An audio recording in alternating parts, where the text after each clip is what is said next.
इय्याका नअबुदु व इय्याका नस्तईन। मुल्तान, ये मैं 3 महीने में ये मेरा तीसरा मुल्तान में जलसा है और मुझे हैरत होती है कि जब भी मैं आता हूं मुल्तान में, माशाअल्लाह आपका जज्बा, आपका जुनून, आपका शऊर हर बारी मुझे जब मुल्तान की ये मैं बेदारी देखता हूं तो मैं आपके जज्बे को, जुनून को सलाम करता हूं।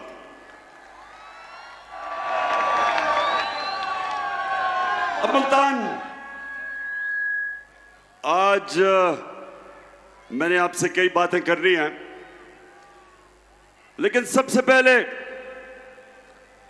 जो मैं देखता हूं जिस तादाद में आज मुल्तान में हमारी ख्वातीन आई हुई हैं, मैं खास तौर पे आज आपको सलाम भी करता हूं और आप सबके लिए मैं पैगाम, अपनी ख्वातीन के लिए मैं पैगाम जो देना चाहता हूं वो ये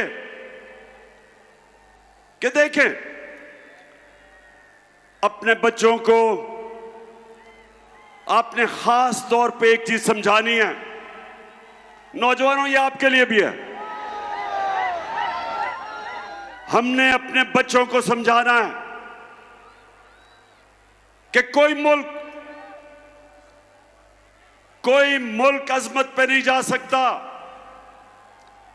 तरक्की नहीं कर सकता, उस मुल्क की दुनिया में इज्जत नहीं हो सकती जब तक वो मुल्क अपना मुकाम नहीं समझता, जब तक वो मुल्क एक चीज अपने ज़हन में नहीं डालता कि अल्लाह ने हमें पर दिए, अल्लाह ने हमें पर दिए, हम अशरफुल मखलूकात हैं, सबसे अजीम अल्लाह की मखलूक। कोई जरूरत नहीं है कि हम जमीन के ऊपर चूंटियों की तरह रींगे। जो मैं आपको पैगाम देना चाहता हूं वो ये कि हम सब में अल्लाह ने सलाहियत दी है, हम सब में अल्लाह ने वो ताकत दी है कि हम बड़े बड़े काम कर सकते हैं, हम अपने मुल्क को उठा सकते हैं, हम इसको वो मुल्क बना सकते हैं जो इलामा इकबाल की ख्वाब थी, एक मिसाली इस्लामी रियासत जो दुनिया के अंदर मिसाल बने कि असल में इस्लाम क्या है। तो मैं अब अपनी बहनों, आप सबको और अपने नौजवानों, खास तौर पे आपको, मैं जो आपको पैगाम देना चाहता हूं वो ये कि अल्लाह आपको एक बड़ा इंसान बनाता है। हम अपनी कमजोरियों की वजह से एक छोटा सा इंसान बन जाते हैं। मैं जब क्रिकेट खेलता था, मेरे से बहुत ज्यादा सलाहियत रखने वाले खिलाड़ी थे, मेरे से ज्यादा टैलेंटेड थे, लेकिन उनकी ख्वाब बड़ी नहीं थी, सोचते नहीं थे बड़ा। जब थोड़ा सा कामयाबी होती थी मुतमईन हो जाते थे या पैसे के पीछे लग जाते थे। ये मेरे पाकिस्तानियों एक चीज रखना, ये मेरे कभी लफ्ज ना भूलना, पैसे को इस्तेमाल करना सीखो, पैसे से कभी इस्तेमाल ना होना।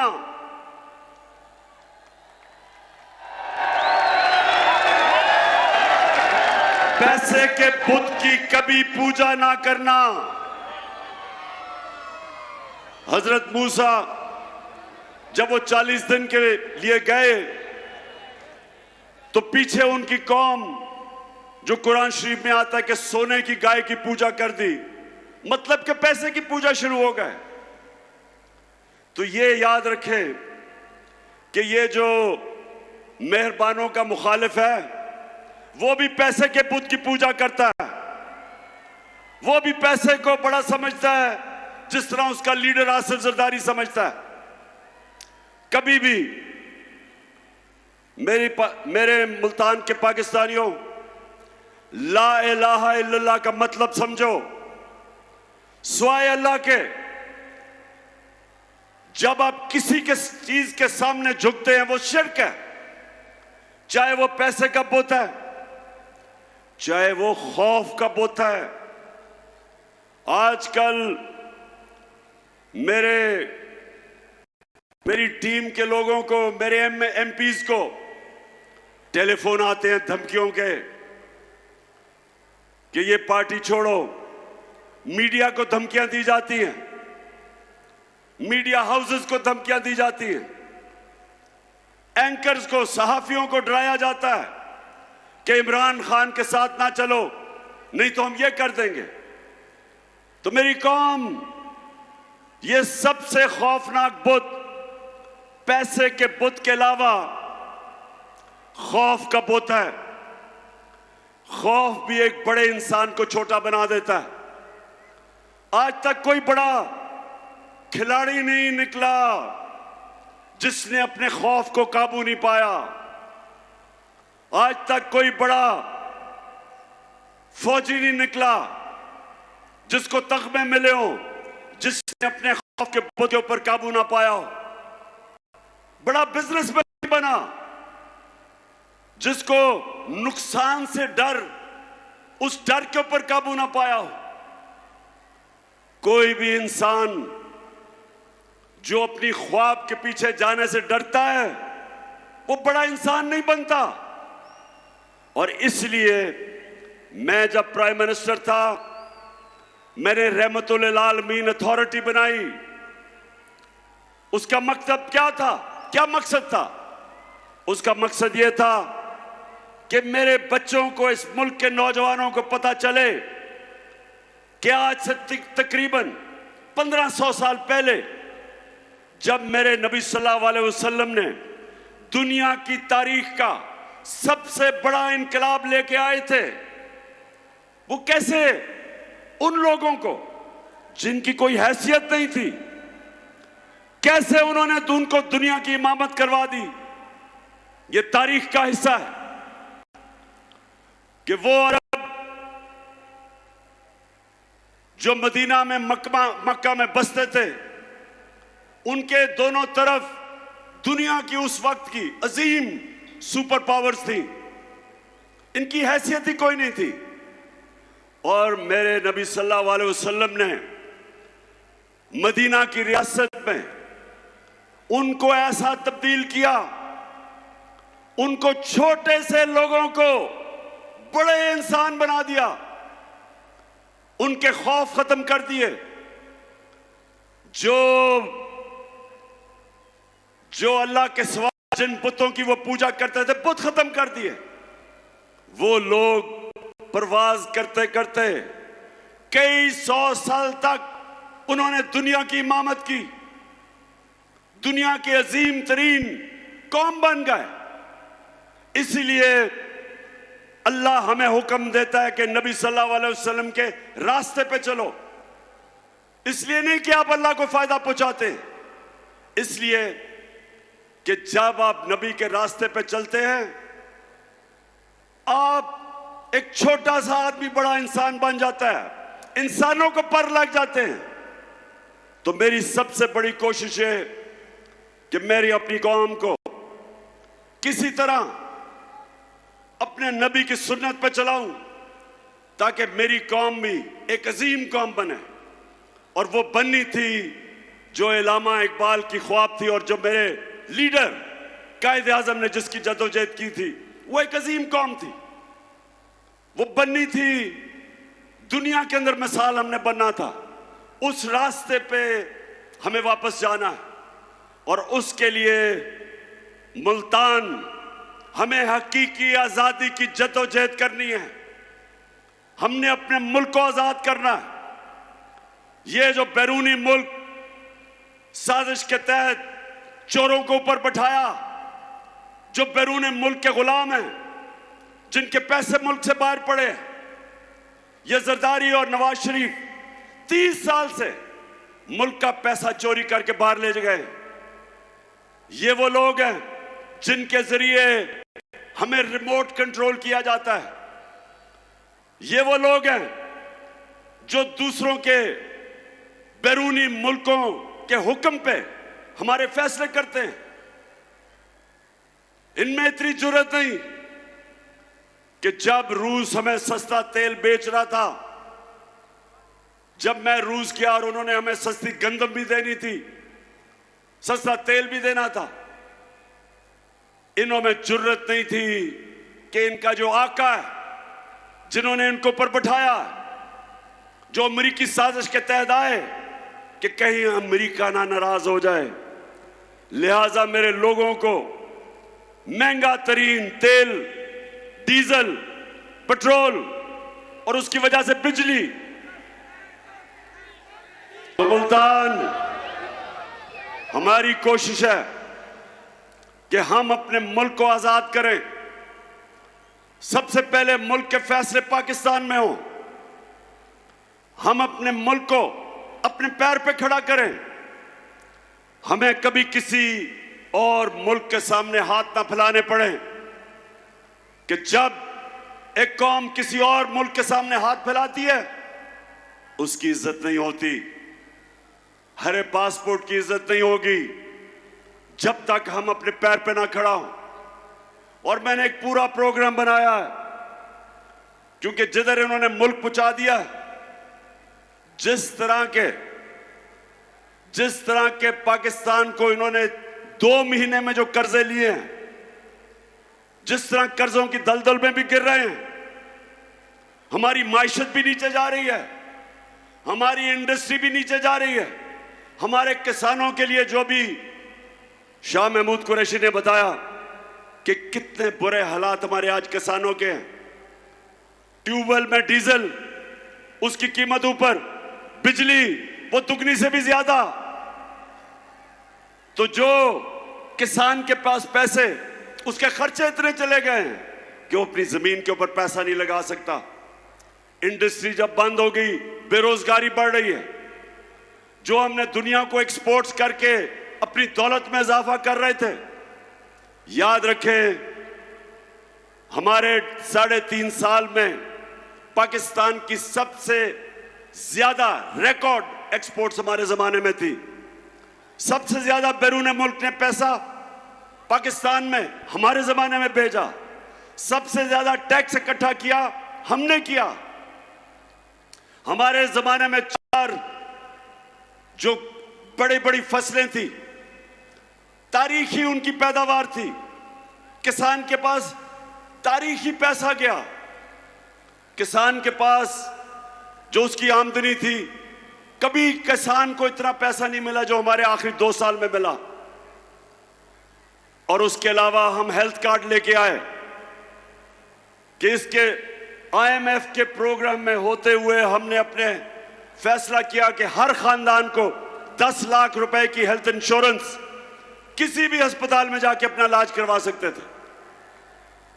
और ये एहसास प्रोग्राम, हेल्थ कार्ड, फिर कामयाब पाकिस्तान में सूद के बगैर कर्जे, निचले तबकों को हमने पूरा प्रोग्राम था कि घर बनाने के लिए सूद के बगैर कर्जे।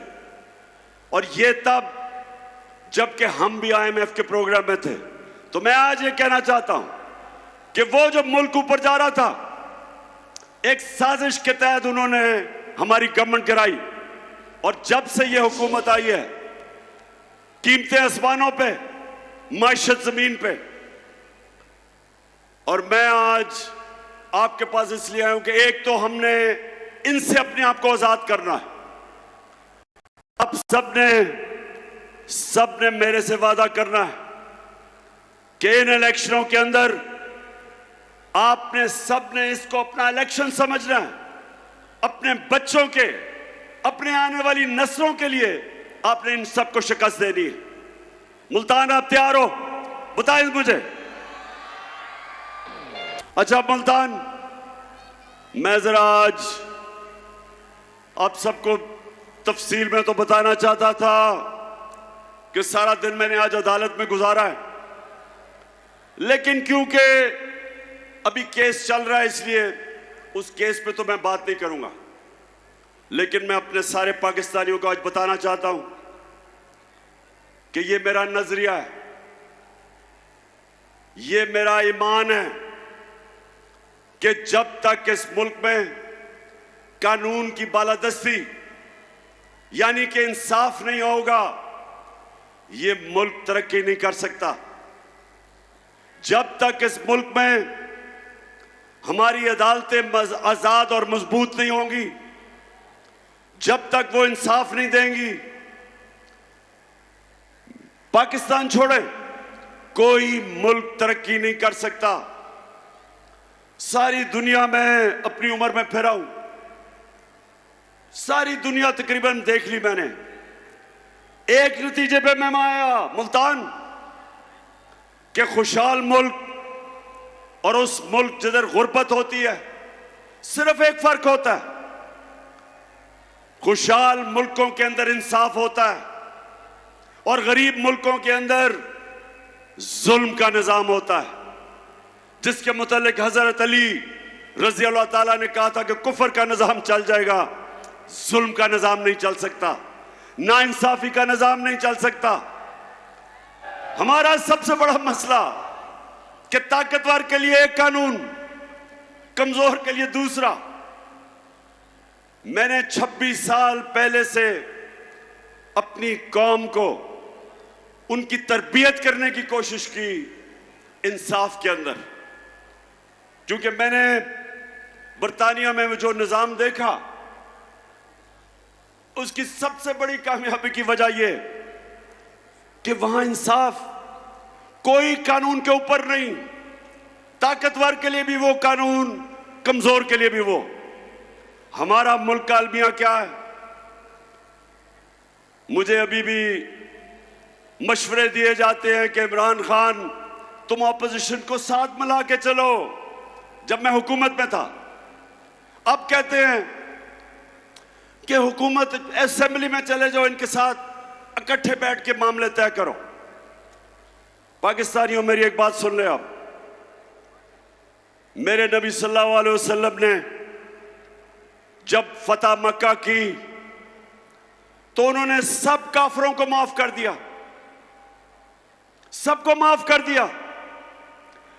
लेकिन जब उनके पास एक दरखास्त आई, उन्होंने कहा, उनके पास आई कि जी कुरैश की लड़की ने चोरी की है, कुरैश की लड़की है, उनको सिफारिश आई कि उसको माफ कर दो।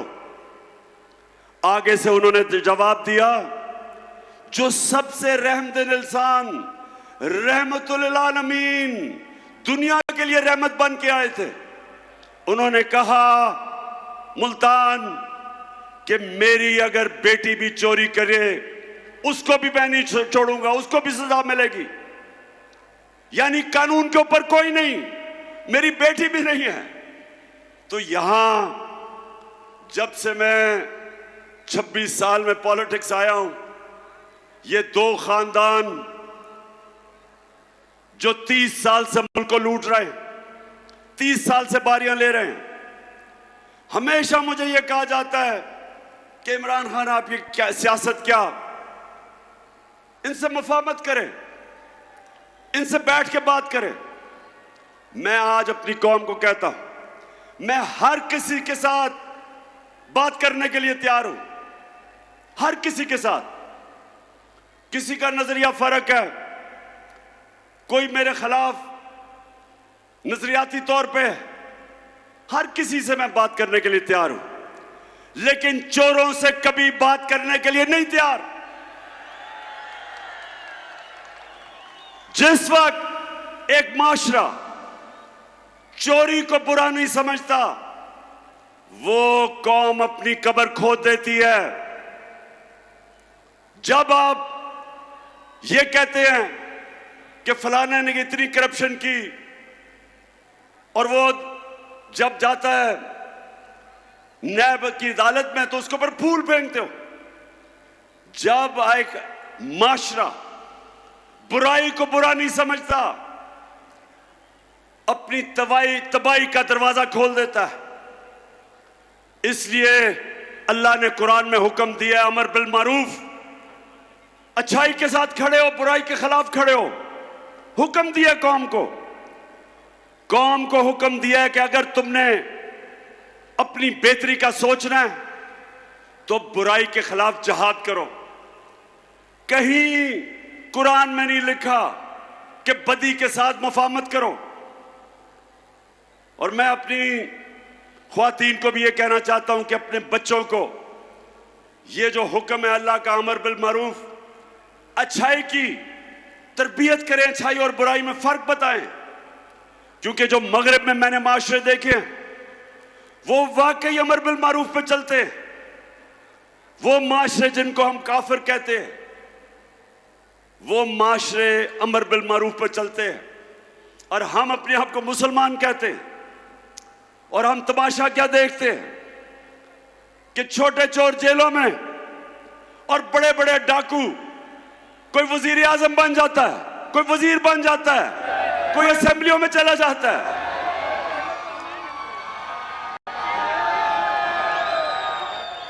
ये है हमारी दूसरी आजादी, हकीकी आजादी की जंग, कि हमने अपने आप को, वो लोग जो माशरे के अंदर फितना है, जो कब्जा ग्रुप है, हमने इनका मुकाबला करना है। क्यों नहीं स्विट्जरलैंड में कब्जा ग्रुप, क्यों नहीं यूरोप में कब्जा ग्रुप? क्योंकि उनकी अदालतें ताकतवर को भी उसी तरह करती हैं जो कमजोर को करती। हर दुनिया का माशरा जो कामयाब है वह ताकतवर को कानून के नीचे लेके आते हैं।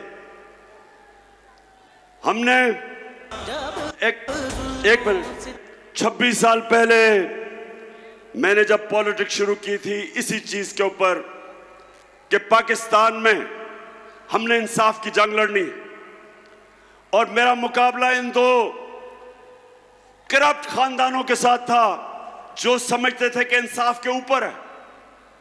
कभी भी, नौजवानों जरा मैं आपको टीवी पर दिखाऊंगा, यह कभी नहीं हुआ कि एक जमहूरियत के अंदर एक पॉलिटिकल पार्टी ने सुप्रीम कोर्ट के ऊपर डंडों से हमला किया। यह कभी नहीं हुआ कहीं। यह जरा भी देखें,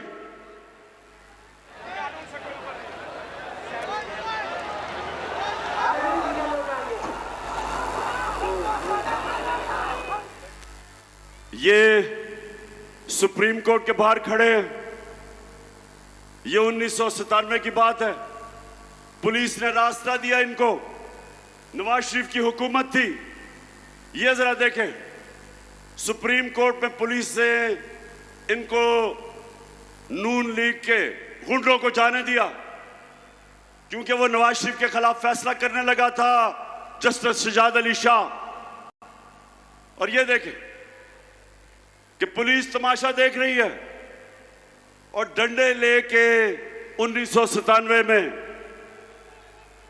ये देखें सुप्रीम कोर्ट के अंदर घुस गए। दीवारें टाप के सुप्रीम कोर्ट के अंदर जा रहे हैं। ये मैं आपको ऐसे कमेंट्री दे रहा हूं जैसे क्रिकेट मैच की कमेंट्री हो रही हो। अब ये देखें,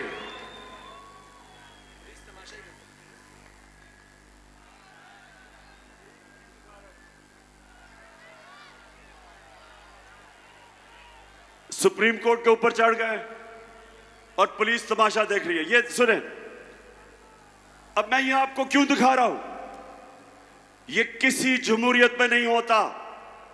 सजाद अली शाह को उन्होंने सुप्रीम कोर्ट से भगाया, वो जान भी बचा के भागा, जो चीफ जस्टिस था। और फिर इन्होंने जजेस को, बाकियों को पैसा चलाया, ब्रीफ केस चलाए और सजाद अली शाह को हटाया गया। कोई एक्शन नहीं लिया गया इनके ऊपर। और ये वो लोग हैं जो आज मुल्क पे मुसल्लत है और आज कहते हैं चोरी हमने की है, हमें एनआरओ दो, हम कानून से ऊपर हैं। उधर वो नवाज शरीफ बैठा हुआ लंदन में, वो इंतजार कर रहे हैं कि पहले मेरे केसेस खत्म करो, फिर मैं दूसरी दफा एनआरओ लेके पाकिस्तान आता हूं। मुझे ये मुल्तान बताओ कि छोटा आदमी तो भैंस चोरी, गाड़ी चोरी, मोटरसाइकिल चोरी, वो तो जेल में। तो जो अरबों रुपए मुल्क के लूट के बाहर जाता है, वो कहता है कि मैं कानून के ऊपर हूं। और ये है जंग, इंसाफ की जंग है पाकिस्तान में। हम सब ने मिलके, जब तक हम इंसाफ नहीं, ताकतवर को कानून के नीचे नहीं लेके आते, ये कौम आजाद नहीं होगी। थानों में जुल्म होंगे, ताकतवर झूठे केस करवाएगा कमजोर पे, थानों में जुल्म, जमीनों पे कब्जे, हर जगह कमजोर आदमी पिसेगा। आज जो बैरून मुल्क पाकिस्तानी है, मुल्तान ये सुन लो, मेरे पाकिस्तानी भी सुन रहे होंगे, आज ये याद रखें कि जो दलदल में हमें इन्होंने फंसा दिया है 4 महीने में, इससे अब सिर्फ एक तरह हम निकलेंगे। बैरूनी मुल्क जिनसे हम इमदाद मांगते हैं, वो अब नहीं देंगे। वो अगर देंगे भी तो वो हमारी आजादी छीनेंगे। इसलिए एक ही तरीका है, 1 करोड़ पाकिस्तानी बाहर बैठा है, ये हमारा सबसे बड़ा असास है। और इसको जिस दिन इनमें से 1 करोड़ में से 5 लाख ने भी पाकिस्तान में सरमायाकारी कर दी, अरबों डॉलर मुल्क में आ जाएगा। ये हैं जो लोग हमें आजाद करेंगे बैरूनी मुल्क के कर्जों से। लेकिन वो कभी नहीं आएंगे, वो कभी पाकिस्तान में सरमायाकारी नहीं करेंगे जब तक हमारा इंसाफ का निजाम ठीक नहीं होता, कॉन्ट्रैक्ट एनफोर्समेंट नहीं होती, जब तक उनको ये एतमाद ना हो कि जब वो सरमायाकारी करेंगे उनसे फ्रॉड नहीं होंगे। वो इसलिए दुबई चले जाते हैं, वो मलेशिया चले जाते हैं, लेकिन पाकिस्तान में सरमायाकारी नहीं करते। तो जो मेरा इंशाअल्लाह अल्लाह ने आगे बारी दी, तो मैं आज सबसे पहले अपने बैरून मुल्क पाकिस्तानियों के लिए आसानी पैदा करूंगा कि पाकिस्तान में सरमायाकारी करें, और उसके लिए अपना इंसाफ का निजाम इसको बेहतर करेंगे।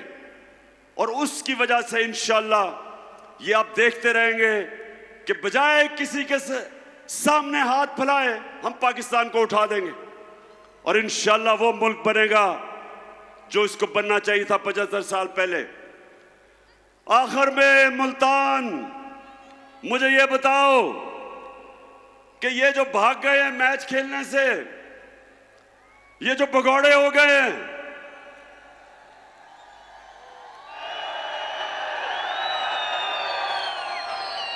मुझे पूरा यकीन था कि इन्होंने इलेक्शनों से भागना है। बिल्कुल ठीक कह रहे हैं कि मुझे पता था कि इनकी कांपें टांगनी शुरू हो गई हैं। मुझे अंदाजा हो गया था कि ये जो जलसे देख रहे हैं, ये जो पब्लिक को देख रहे हैं, जिस तादाद में पब्लिक निकल रही है, गर्मी हो, बारिश हो, पब्लिक निकल रही है, इनको पता है कि कौम किस तरफ खड़ी हो गई है। जाके डर रहे हैं। जो 17 जुलाई को पंजाब के 20 बाई इलेक्शन हुए, पूरी धांधली के बावजूद, धांधली की, इतना इलेक्शन कमीशन कभी पाकिस्तान में मैंने ऐसा नहीं देखा जो मुकम्मल तौर पे इनके साथ मिलकर धांधली करता है। उसने भी धांधली की, इंतजामिया भी इनके साथ, मिस्टर एक्स ने भी मदद की। सबके बावजूद इनका सफाया हो गया। 2 इलेक्शन धांधली करके इन्होंने जीते हैं, के बावजूद सफाया हो गया। तो आप डर रहे हैं, मुल्तान इनको खौफ आ गया है, डर रहे हैं। अब इनको ये खौफ है कि ये अगर इलेक्शन हो जाता है इतवार को, तो 3 और सीटें गिर जानी थी इनकी। 3 और विकेटें गिर जानी थी। और उसके बाद 25 सितंबर को आपको पता है मैं 9 हलकों में खड़ा हूं और मेरा चैलेंज है कि इंशाल्लाह जब भी वो 9 हलकों में इलेक्शन होगा 9-0 रिजल्ट आएगा धांधली के बावजूद। ये ऐसे ही है। जब आपको पता पुराने जमाने में क्या होता था, जब मैं क्रिकेट खेलता था तो अपने अपने अंपायर होते थे। हम जब हिंदुस्तान मैच खेलने जाते थे उनके अपने अंपायर होते थे। वो जब पाकिस्तान खेलने आते थे हमारे अंपायर थे।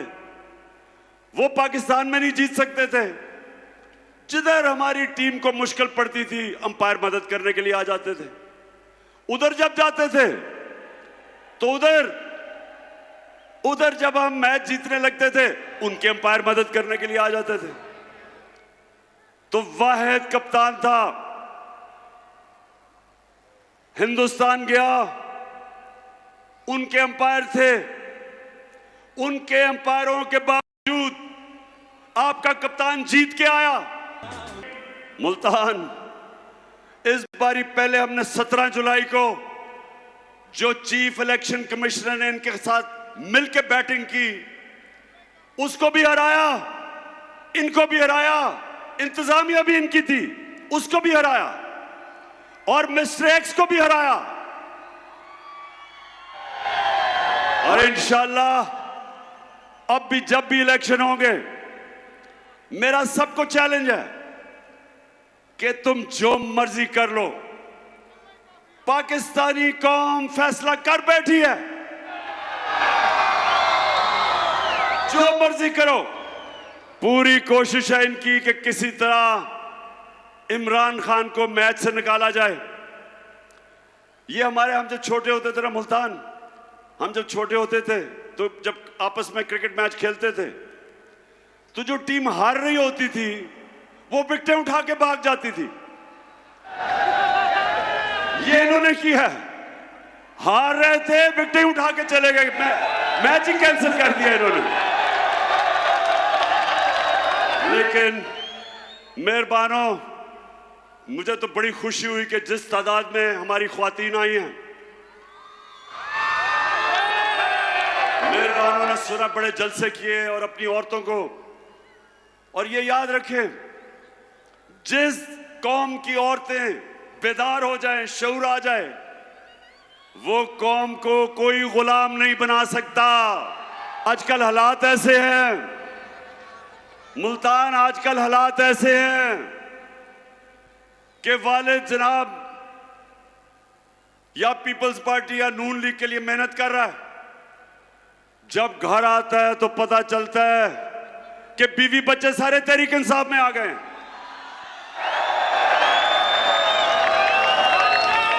यानी कि ऐसे लग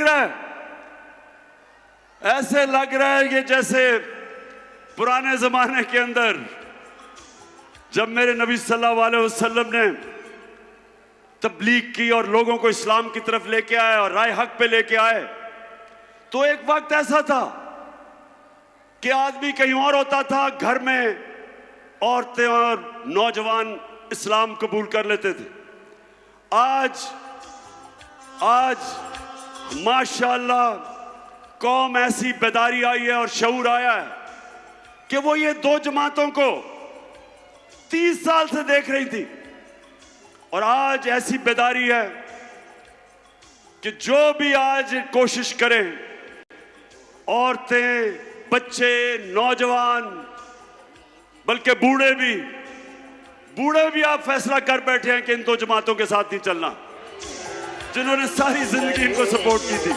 बस मैं आज मुल्तान आपका हैट्रिक के जलसा किया मैंने, 3 जलसे 3 महीने में।